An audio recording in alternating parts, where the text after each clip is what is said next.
Сәлем достар, бүгін осындай дәмді плов жасайтын боламыз. Етіңізді өзіңізге ыңғайлап тұрып алыңыз.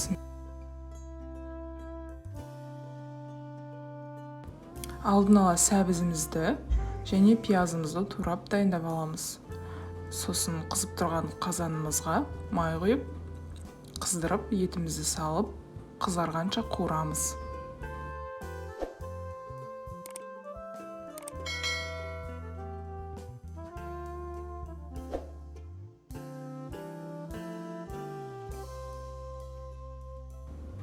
Қызарған етіміздің үстінен пиязымызды салып, сарғайғанша жақсылап қуырып аламыз. Және де дәміне қарай тұз, карри немесе зира қоссаңыз болады.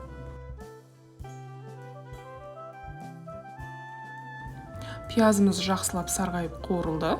Енді тұзымызды, карриді қосып, сәбізімізді салып, жақсылап 5 минут қуырамыз.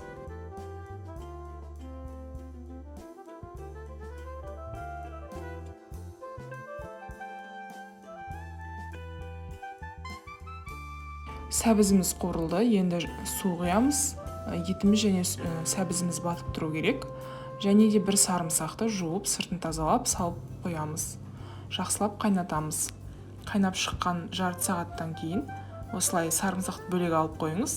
Тазалап жуылған күрішімізді салып, бұқтырамыз. Жарты сағатқа бетін ашпай, жақсылап бұқтырсаңыз, күріштің өзі қатты езіліп кетпей, әдемі болып шығады. Міне осылай болып шығады. Қатты езілмейді де, бөлек болып тұрады, шашырап тұрады десек те болады. Міне достар, осымен плов дайын. Егер сізге ұнаса, дәл осылай үйіңізді, отбасыңызды қуантыңыз. Соңына дейін көргендеріңізге рахмет. Каналыма тіркеліп, лайк басып, комментарий жазуды ұмытпаңыздар. Ас болсын.